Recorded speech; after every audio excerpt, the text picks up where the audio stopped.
Alright, so as you can probably see already, I've taken out the shock. This side wasn't rusted solid, so I was able to actually open it up and take the shock out of one piece. I've already broken the ball joint free from the spindle, and the easiest way to do that is number one with a puller. So you would first of all loosen you pull out your pin. Here it is here. Get up with gloves on. You'd loosen your crown nut. You put your puller here underneath your jaws of your puller, and you'd set the knob to push down onto that screw.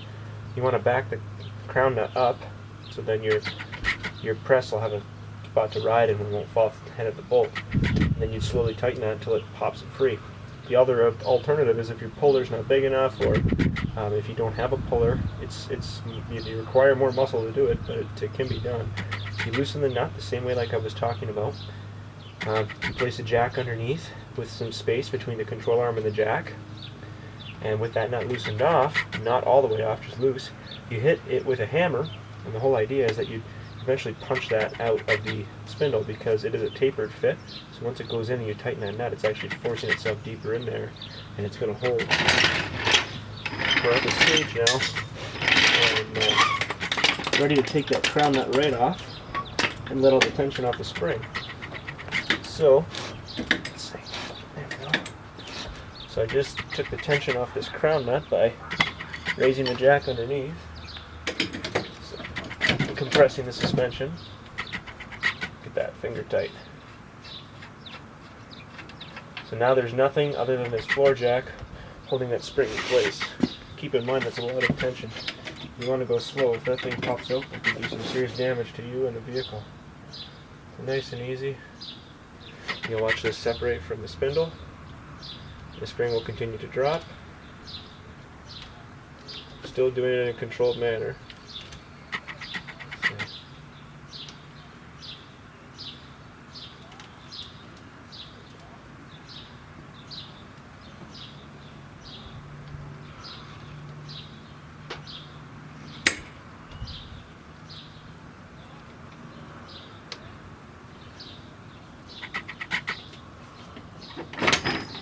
Okay.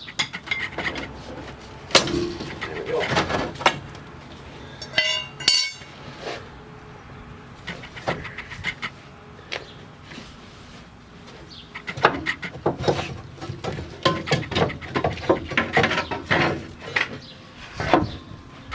There she goes.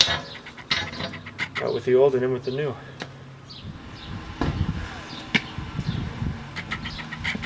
Okay, I've set the new spring in place.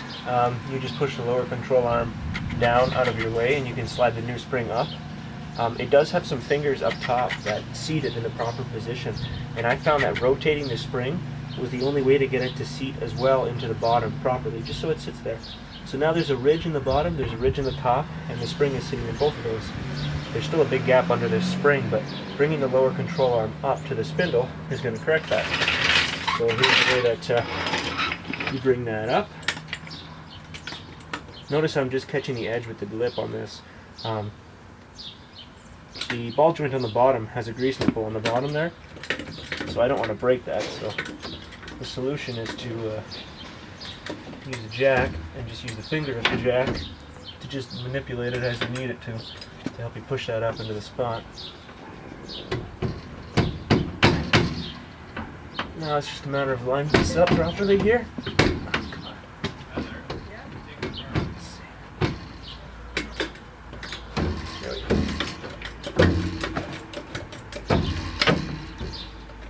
Okay, and I can start to crown that back on top. That's going to lock it in place and keep the jack from wanting to shoot out from under it.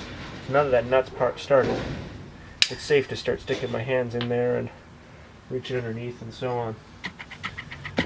Let's see, my 22 mil for these crown nuts, and I can run this nut down as far as it'll let me go, and then put my pin back through it and lock it up. The pin just keeps it from coming loose as you're turning the wheel back and forth. It helps lock it into place.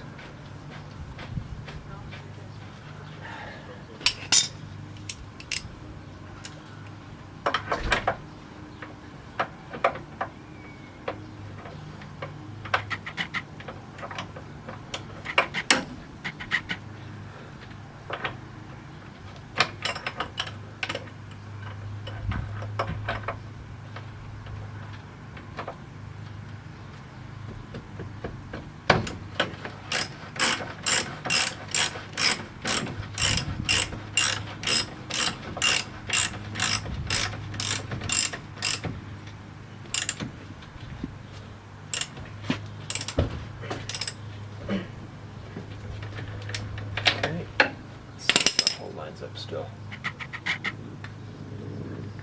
Perfect.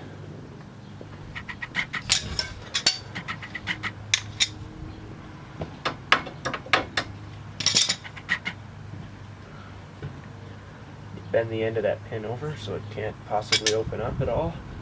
And then you want to make sure it's not going to catch on any flex lines or anything like that. Jack out of your way now.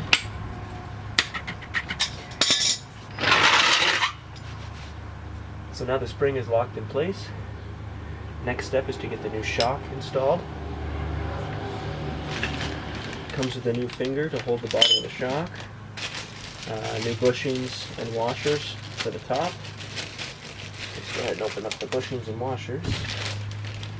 Here's the same thing I did last time. Kept the shock in the bag because my hands are all full of grease and everything. Here I don't want to turn the shock black. I just cut the bag. Now I can handle the shock when it's still in the bag, and I can slip it right off when I'm finished with carrot or whatever. So on the end of this shock, first thing we're going to do is put a bushing. First is the metal washer, then the bushing, and then once we're through the top of the housing for the shock, this bushing goes on, the metal washer goes on, and then the nut goes in place to lock it all down. So the trick here, fish this up inside the spring and come up the top into the hole and houses the shock.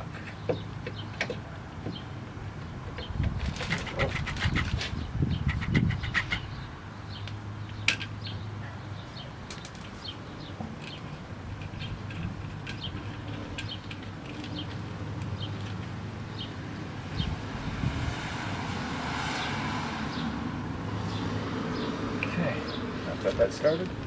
Now I can go ahead and put that finger through there and then bolt the finger up into place. The trick I found to get this into the rubber grommet easier is get a little bit of grease on it. Got grease everywhere here, so might as well use it, even though it's dirty.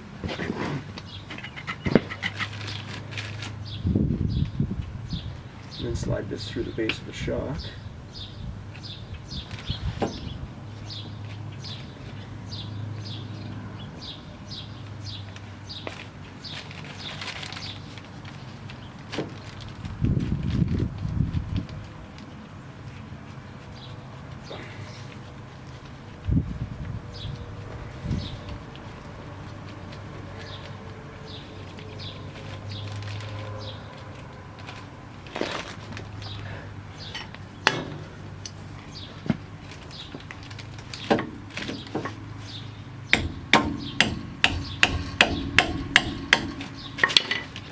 We just need a little force. I can pull this bag off. I'm going to put the jack underneath this shock to push it up into place. And then I'm going to put my two bolts in place and lock it in. I've got to go back and tighten the top of the shock up before I'm finished. Make sure everything is secure, and then we'll put some wheels back on.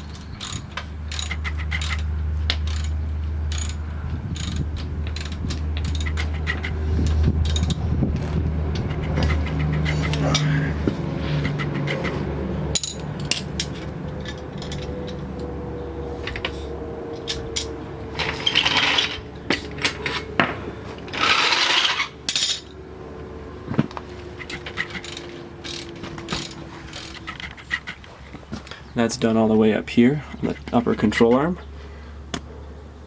There's a flat on the shaft of the shock, and you just use, I think it was a 14 mil to drive it down. So I'm going to go ahead and do that now. I'll save you the boring details.